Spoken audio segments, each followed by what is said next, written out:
ઓમ શાંતિ। આજની કહાની છે, એક બેન હતા, એને 2 બાળકો હતા। રોજ નિત્ય નિયમ કે રાતે બાળકને બેયને માલિશ કરી અને સુવડાવી દે। એમાં 2 બાળક હતા। માને વિચાર આવ્યો કે એક દેવા માટે આવ્યો છે અને એક લેવા માટે આવ્યો છે, પણ ક્યારે દેવા ને ક્યારે લેવા આવ્યો છે એ ખબર નથી। સમય જતાં જતાં 2 ભાઈ મોટા થાય છે, નિત્ય નિયમની જેમ રોજ માલિશ કરે છે, અને જે લેવા આવ્યો તો એણે શરીર છોડી દીધું। માં સમજી ગઈ કે મારો દીકરો તેલના 2 ટીપા લેવા માટે જ આવ્યો હતો। બીજું સંતાન હતું, મોટું થયું, એની માતાજીએ એટલી મહેનત કરી અને એને SSCમાં પાસ થઈ ગયો। SSCમાં પાસ થયો, એનો પહેલો નંબર આવ્યો તો એને સરકાર તરફથી બહુમાન કરવામાં આવે છે, ઇનામ દેવા માટે આવે છે।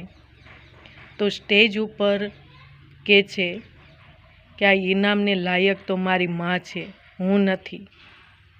તો કે અત્યારે તું લઈ લે અને તારી માને લઈને તું આવ। તો એ બાળકના હાથમાં પુસ્તક હતું। પુસ્તક સન્માનમાં આપ્યું, એમાં 3 સોનાના પત્તા હતા।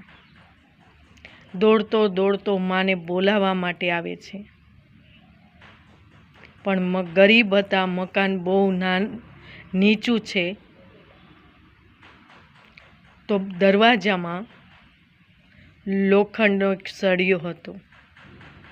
એટલો બધો દોડતો દોડતો આવે છે તો લોખંડનો સળિયો હતો એ મસ્તક અંદર ખૂંચી જાય છે, અને સોનાના 3 પત્તા હતા એ બુક ખુલી અને એની માના ચરણોમાં પડી જાય છે। માં કહે છે આ દેવા માટે આવ્યો તો ઓલો લેવા માટે આવ્યો હતો। એટલે કર્મનો સિદ્ધાંત છે, હરેકના હિસાબ કિતાબ, હરેકના કર્મ અલગ અલગ છે। કોઈ લેવા માટે આવે છે તો કોઈ દેવા માટે આવે છે, કારણ કે બાળક દેવા માટે આવ્યો તો સોનાના 3 પત્તા એની માના ચરણોમાં પડી ગયા અને બાળકનું ત્યાં ને ત્યાં મૃત્યુ થઈ ગયું। ઓમ શાંતિ।